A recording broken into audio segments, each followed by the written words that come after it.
Hello students, आज के इस वीडियो में हम लोग पार्श्व परिवर्तन को समझेंगे और जानेंगे कि पार्श्व परिवर्तन क्या होता है। जब आप समतल दर्पण के सामने खड़े होते हैं और अपना प्रतिबिंब दर्पण में देखते हैं तो आपको अपना प्रतिबिंब सीधा दिखाई पड़ता है। समतल दर्पण किसी भी वस्तु का सीधा प्रतिबिंब बनाता है, परंतु ध्यान से देखने पर आपको एक अंतर दिखाई पड़ता है। वह अंतर क्या है? जब आप दर्पण के सामने खड़े होकर अपना दाहिना हाथ ऊपर उठाते हैं तब देखते हैं कि प्रतिबिंब का बायां हाथ ऊपर उठ रहा है, और जब आप अपना बायां हाथ ऊपर उठाते हैं तब देखते हैं कि प्रतिबिंब का दाहिना हाथ ऊपर उठ रहा है। इस तरह हम पाते हैं कि समतल दर्पण में किसी वस्तु का दाहिना भाग प्रतिबिंब का बायां भाग तथा वस्तु का बायां भाग प्रतिबिंब का दाहिना भाग दिखाई पड़ता है। इसी को पार्श्व विस्थापन कहते हैं। आइए इसको समझिए। समतल दर्पण के सामने जब आप खड़े होइएगा और अपने प्रतिबिंब को देखिएगा तो आपका जो दाहिना भाग है, आपका दाहिना भाग प्रतिबिंब का बायां भाग दिखाई देगा। जब आप प्रतिबिंब में देखिएगा तो आपका दाहिना भाग प्रतिबिंब का बायां भाग दिखाई देगा, बायां भाग। और वस्तु का जो बायां भाग है, बायां भाग, उसको देखिएगा तो प्रतिबिंब में वह दाहिने भाग की तरफ दिखाई देगा, प्रतिबिंब का दाहिना भाग। इसका मतलब यह हुआ कि वस्तु का दाहिना भाग प्रतिबिंब का बायां भाग दिखाई देता है, वस्तु का दाहिना भाग प्रतिबिंब का बायां भाग दिखाई देता है। तो इसको आप ऐसे लिख सकते हैं, समतल दर्पण में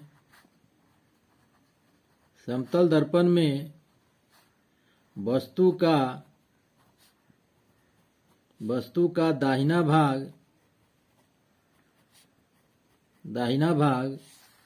प्रतिबिंब का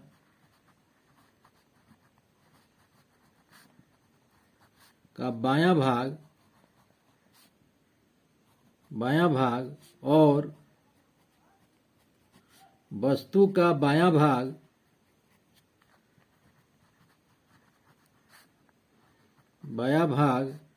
प्रतिबिंब का दाहिना भाग दिखाई देता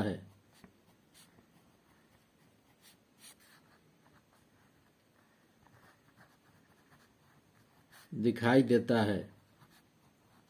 इसी को पार्श्व विस्थापन कहते हैं या लैटरल इन्वर्जन कहते हैं। इसी को पार्श्व विस्थापन कहते हैं। इसको उदाहरण से समझिए, इसको एग्जाम्पल से समझिए। इधर आप वस्तु रखिए और इधर आप प्रतिबिंब रखिए। मान लेते हैं कि अंग्रेजी का एक अक्षर एक अल्फाबेट एफ है। अब देखिए, यह जो भाग है, यह भाग दायां भाग है, राइट साइड है, और यह भाग जो है बायां भाग है, लेफ्ट साइड है। अब इसका जो प्रतिबिंब बनेगा वह कैसे बनेगा? तो दाहिना भाग बाएं तरफ हो जाएगा, दाहिना भाग बाएं तरफ हो जाएगा और बायां भाग दाहिने तरफ हो जाएगा।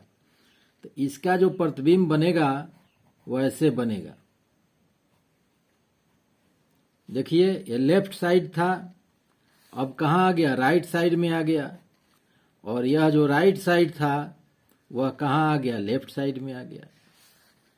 एक और एग्जाम्पल देखिए, यहां पर देखिए एक अल्फाबेट है ई, इसका यह जो साइड है वह राइट साइड है और यह जो साइड है वह लेफ्ट साइड है। तो आप जानते हैं कि समतल दर्पण में जब प्रतिबिंब बनेगा तो इसका जो राइट साइड होगा वह लेफ्ट की तरफ हो जाएगा और लेफ्ट साइड जो होगा वह राइट की तरफ हो जाएगा। अब देखिए इसका जो प्रतिबिंब बनेगा वह ऐसे बनेगा। तो इसका जो लेफ्ट साइड है अब कहाँ आ गया, राइट साइड में आ गया और यह हो गया आपका लेफ्ट साइड।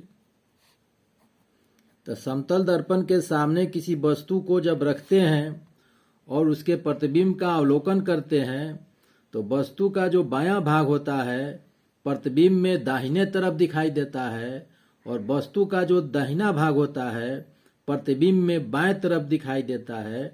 इसी चीज को हम पार्श्व विस्थापन या पार्श्व परिवर्तन या लेटरल इन्वर्जन कहते हैं। एक एग्जाम्पल से और समझिए, जैसे यहाँ पर डी है तो यह जो इस साइड वाला भाग है वह राइट साइड है, दाहिना भाग है, और यह जो भाग है लेफ्ट साइड है, बायां भाग है। अब इसका प्रतिबिंब देखिएगा तो यह जो बायां भाग है दाहिने की तरफ आ जाएगा और दाहिना जो भाग है बाएं की तरफ आ जाएगा। अब प्रतिबिंब ऐसे बनेगा, यह प्रतिबिंब ऐसे बनेगा। एक और एग्जाम्पल देखिए, तो यह जो हो गया लेफ्ट साइड वाला जो भाग है वह राइट साइड में आ गया और राइट साइड वाला जो भाग है वह लेफ्ट साइड में आ गया।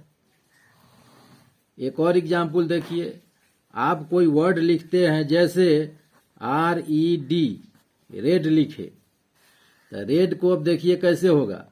अब यह जो डी है वह सबसे इधर आ जाएगा, चूंकि दाहिना वाला भाग है तो यह बाएं भाग में आ जाएगा, तो डी को उल्टा कर देंगे, यह डी उल्टा हो गया।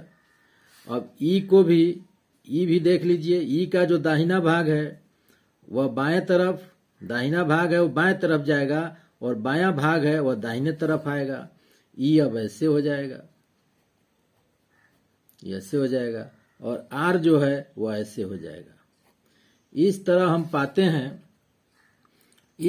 पाते हैं कि समतल दर्पण में जब किसी वस्तु का प्रतिबिंब बनता है तो वह प्रतिबिंब सीधा बनता है, परंतु उसमें कुछ अंतर होता है। अंतर यही होता है कि वस्तु का जो दाहिना भाग है वो बाएं तरफ दिखाई देगा, प्रतिबिंब में बाएं तरफ दिखाई देगा, और वस्तु का जो बायां भाग है वह प्रतिबिंब में दाहिने तरफ दिखाई देगा। इसी को हम लोग पार्श्व परिवर्तन कहते हैं या लेटरल इन्वर्जन कहते हैं। तो आज के वीडियो में इतना ही, फिर मिलेंगे अगले वीडियो में, तब तक के लिए धन्यवाद।